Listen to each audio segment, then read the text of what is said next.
오늘은 우리 우남신안교회 창립 17주년을 기념하는 창립 기념주일입니다. 17년, 정말 세월이 빠르다라는 말이 실감이 납니다. 17년 세월 돌아볼 때 단 한순간도 하나님 은혜가 아닌 때가 없었습니다. 하나님께 감사와 영광을 돌려드립니다.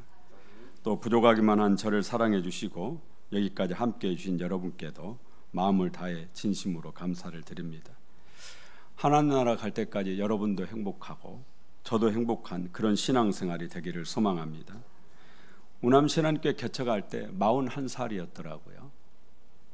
41살이니까 얼마나 팔팔했겠어요. 그런데 젊은 만큼 고집도 세고 성격도 급했던 제 자신을 생각해 봅니다. 여기 인생의 선배님들께는 죄송하지만 살아보니까 별것 아니었습니다. 제가 그토록 목숨 걸고 지키려고 했던 것들이, 여러분과 싸우며 언성을 높이고 고집을 부리며 지키려고 했던 것들이 사실 그렇게 중요한 것이 아니었음을 요즘 새삼 깨닫습니다. 17년 전 신안교회 부목사에서 우남신안교회 담임목사로 개척을 나올 때 새로 오신 신안교회 우수명 목사님이 저에게 이 우남신안교회를 신안교회 2020 비전 1호 교회로 하겠다고 하셨어요. 새로 오신 우수명 목사님은 20년 동안 20개의 교회를 건축하는 그런 비전을 가지고 계셨습니다. 그 첫 번째 교회로 우남신안교회를 그렇게 명칭을 하겠다, 제가 단호하게 이런 지하에 거절했습니다. 이하림 목사님 때 개척이 결정된 것이니까 그때 결정된 대로 신안교회 80주년 기념교회로 하겠다고 그랬어요. 엄청 싸웠습니다. 정말 아닌 말로 대판 싸웠습니다. 장로님들하고도 싸웠습니다. 저는 그렇게 싸워가지고 그 이름을 지키는 것이 이하림 목사님께 도리이고 의리를 지키는 것이라고 생각을 했습니다. 그런데 지나고 보니까 별것 아니에요. 왜 그렇게 했는지 모르겠어요. 아무도 관심 갖지 않습니다. 여러분 중에 아무도 이 교회가 신안교회 80주년 기념교회인지 2020 비전 1호 교회인지 관심 갖는 분 없으시죠? 그런데 그걸 놓고 목숨 걸고 싸운 겁니다. 우선명 목사님과 그때부터 관계가 깨어져서 지금도 불편한 관계입니다. 지금 생각해 보니 2020 비전 1호 교회면 어떻고 80주년 기념교회면 어떻고 그게 무슨 의미가 있겠어요? 저 혼자 그런 겁니다. 별것 아닌 것에 목숨 걸지 맙시다. 우리는 오직 예수 신앙에 목숨을 걸어야 할 줄로 믿습니다. 다른 건 양보해도 됩니다. 지나고 보면 별것 아니에요. 곧 추석 명절인데 작은 일에 목숨 걸지 마세요. 저처럼 오늘 예수님 말씀처럼 하시기 바랍니다. 예수님 뭐라고 하시느냐? 27절에 원수를 어떻게 하라고 그래요? 사랑하라. 우리 시어머니들 며느리가 원수는 아니죠?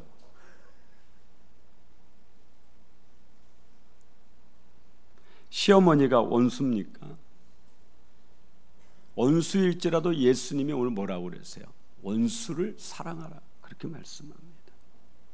너를 좋아하는 사람만 사랑하고 너를 사랑하는 사람만 사랑한다면 죄인들과 다를 것이 무엇이냐? 너는 예수 믿는 집사가 아니냐? 너는 예수 믿는 권사가 아니냐? 그러니 원수도 사랑하라. 할렐루야. 그 말씀이에요.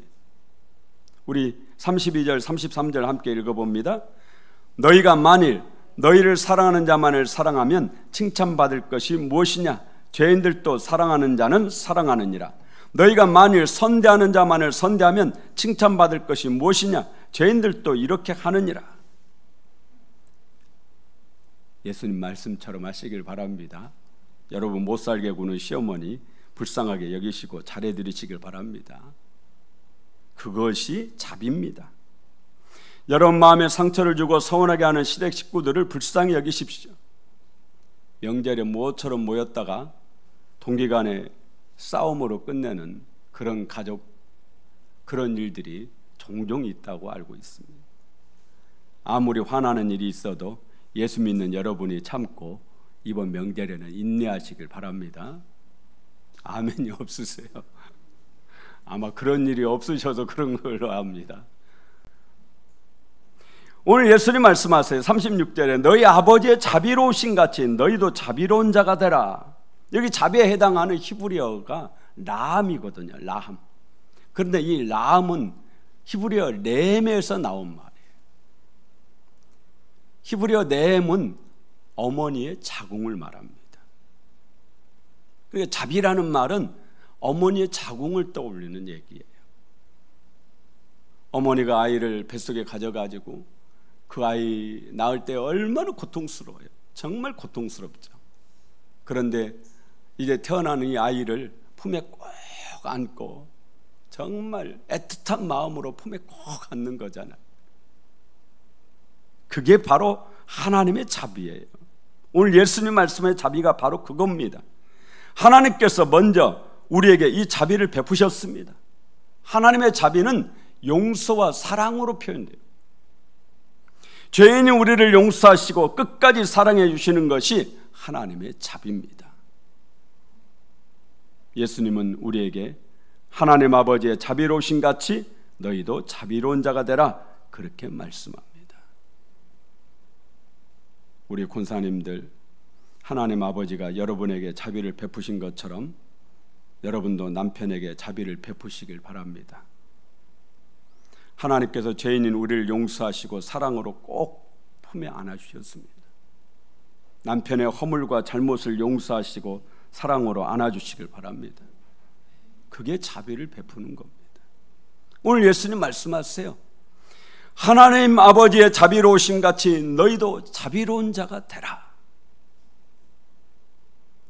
우리 남자 집사님들 사랑한다라는 말 한마디에 사막이 꽃길로 변한다라는데, 사랑한다고 한 번도 말씀 안 하신 분 계신다면 꽃길로 만들어 주시길 바랍니다. 오늘 가기 전에 쑥스러워서 못 하신 분은 집에 가셔가지고 1000번 연습을 해보세요. 여보 사랑해. 한번 해볼까요? 한번 따라 해보십시다. 여보 사랑해. 1000번 연습을 해보세요. 그러면 분명히 나올 겁니다. 그 말 한마디에 사막 같은 인생이 꽃길로 변한다라는데 자비를 베푸세요. 사실 변화가 별것 아닙니다. 작은 것에서 변화가 일어나거든요. 작은 물줄기가 큰 물줄기 되어서 어마어마한 댐이 터지잖아요. 마찬가지로 작은 변화가 큰 변화를 일으켜서 여러분의 가정을 천국으로 만들 줄로 믿습니다. 아내도 사랑 못하는데, 예수 믿는 내가 아내도 사랑 못하는데, 우리 가정도 온전히 행복한 가정으로 못 만드는데 다른 거 가지고 다른 그 무엇을 한들 무슨 의미가 있겠어요? 여러분의 신앙이 그게 무슨 능력이 있겠어요? 남편부터 사랑하시고 아내부터 사랑하고 교회에서 성도가 서로 사랑하고 좀 목사도 좀 사랑해 주시고 저도 여러분을 사랑하고 그렇게 우리 우남 신안교회가 천국에 되어지기를 예수 이름으로 축원합니다. 우리 교회가 17살이 되었습니다. 지금까지도 우리 교회는 많은 이웃교회와 선교지 교회들을 돕는 데 힘써왔습니다. 하지만 앞으로 더 크게 더 많이 흘려보내는 우남신안교회가 되기를 축원합니다. 하나님의 사랑이 넘치고 넘쳐서 우리에게 온 것이 하나님의 자비입니다. 하나님의 자비로 죄인인 우리가 죄를 용서받고 구원받은 줄로 믿습니다. 이제 우리도 이 하나님처럼 자비를 베푸는 삶을 살아야 됩니다. 그런 삶 중에 최고의 삶이 뭐냐? 여러분이 가지고 있는 이 구원의 은혜, 예수 복음, 이것을 증거하는 것입니다. 혹시 별것 아니라고 생각하신다면 정말 뭘 잘 모르시는 거예요. 예수 믿고 천국 가는 것이 어찌 별것이 아니겠어요? 저는 수많은 분들이 세상을 떠나는 것을 보고 금년에도 장례식을 몇 번을 치렀습니다. 그때 예수 믿고 천국 가는 것보다 더 소중한 것이 뭡니까? 다른 거 아무 의미 없습니다. 오직 예수 믿는 것만 남는 거예요. 여러분 예수 잘 믿으십시오. 예수 믿는 것만 남아요. 다른 거 좋은 집, 좋은 차, 건강 별것 다 가져도 다 소용없습니다. 예수 믿는 믿음 이 하나 가지고 마지막 죽음의 순간에 하나님 앞에 딱 서는 겁니다. 그러니 이 예수 복음을 증거하는 그것이야말로 최고의 자비를 베푸는 거죠. 하나님께 받은 이 복음을 여러분과 여러분 가족과 이웃에게 흘려보내시길 바랍니다. 받기만 하고 흘려보내지 않으면 고이게 되고 고이면 썩게 되는 겁니다. 저는 이 교회에서 꽤 오래전부터 분립개척을 생각하게 됐습니다. 왜냐하면 저에게 새로운 성전을 건축하려는 그 마음을 하나님이 아직까지 안 주셨기 때문이에요. 그러면은 이 교회에서 계속적으로 제가 목회를 해야 되고 신앙생활을 해야 되는데, 그럼 계속 이 상황으로 이렇게 있게 되면은 고이면은 썩는 거거든.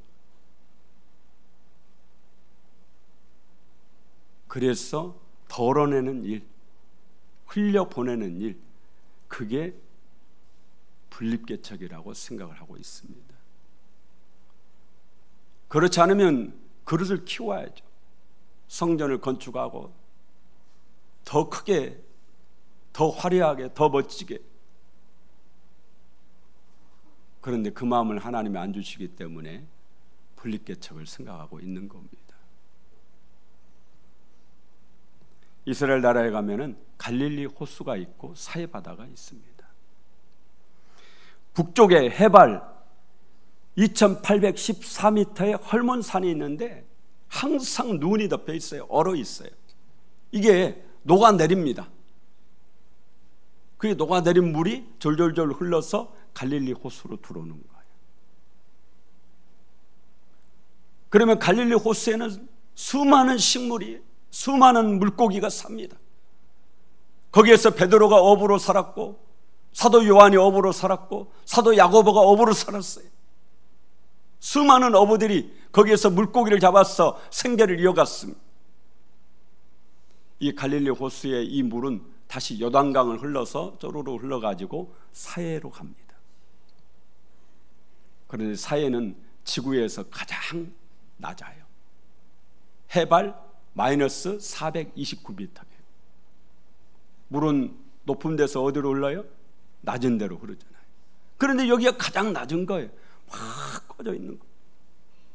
그러니 물이 더 이상 흘러내려갈 수가 없어요. 계속 갈릴리 호수에서 오는 물을 계속 받기만 하는 겁니다. 이게 받기만 해요. 그러면 날이 뜨거우니까 이 물이 계속 증발을 하는 거죠. 물 속에는요 염분이 들어있어요. 여러 무기물이 들어있는 거죠. 수증기만 날아가고 무거운 것은 다 남는 거잖아요. 계속 남고 쌓이고 또 쌓이고 쌓여서 지금 현재 사해 물은요 일반 바닷물의 5배 이상 짭니다.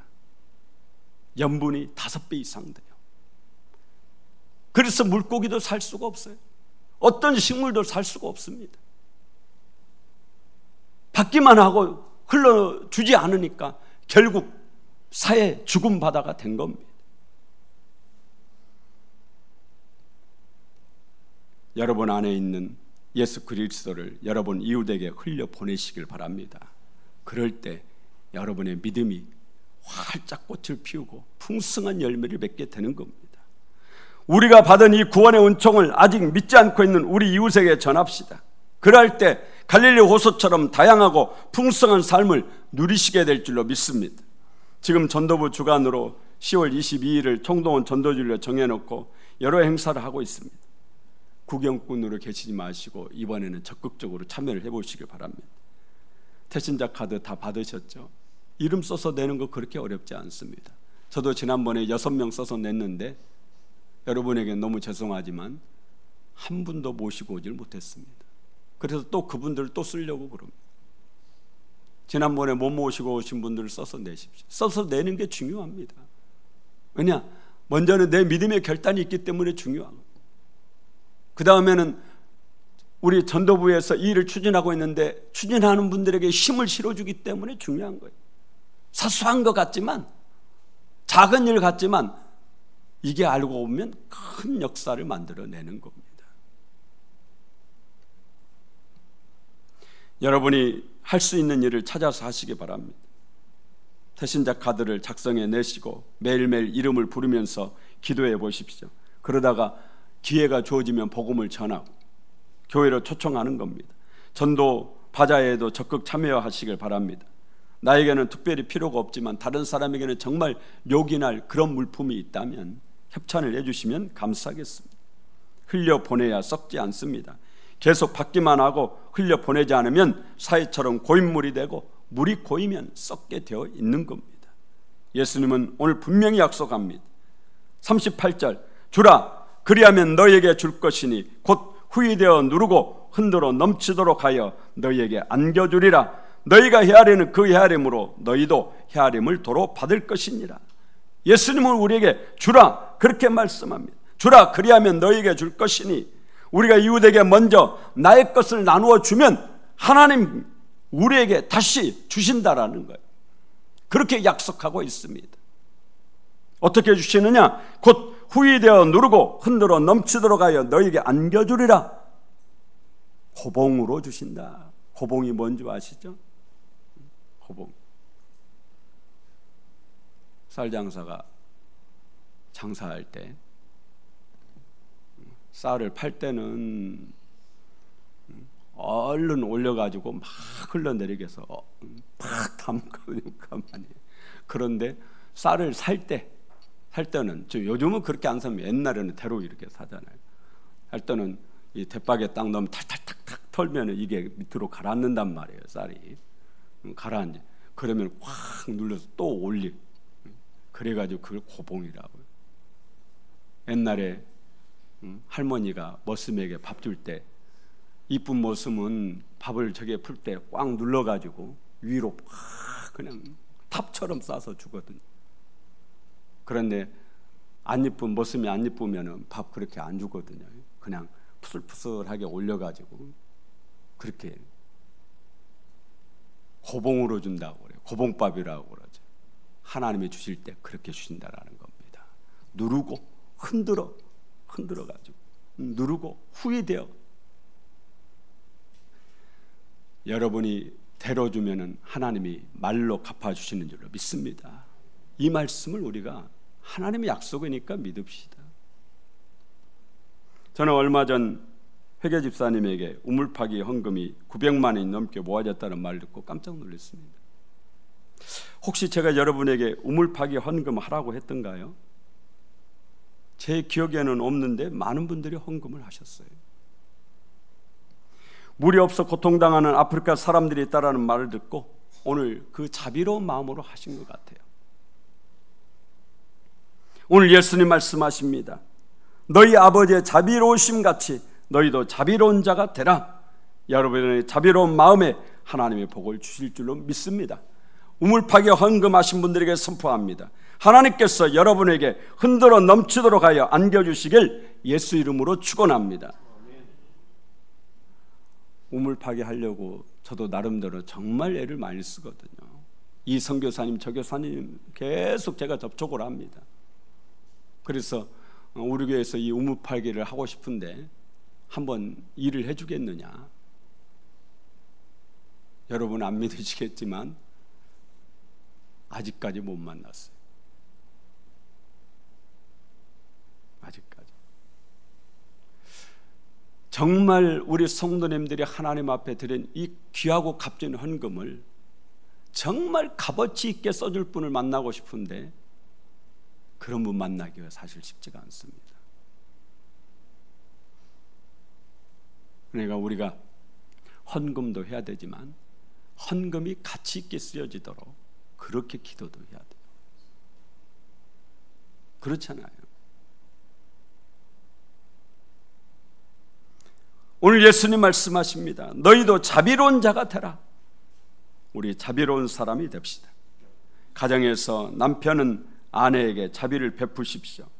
아내는 남편에게 자비를 베푸십시오. 명절에 가족에게 자비를 베푸시길 바랍니다. 성도와 성도 간에 서로 자비를 베푸십시오. 하나님의 자비는 다시 말씀드리지만 용서와 사랑으로 나타납니다. 용서하고 사랑할 때 그게 바로 자비인 것입니다. 이제 17살 된 이 오남 신한교회가 지역사회에, 세계 열방에 하나님의 자비를 베푸는 교회로 더 힘껏 나아가기를 원합니다. 하나님의 자비하신 것처럼 우리도 자비로운 사람이 됩시다. 그래야 할 때 여러분 가정이 천국이 되고 이 교회가 천국이 되고 이 땅에 천국이 이루어질 줄로 믿습니다.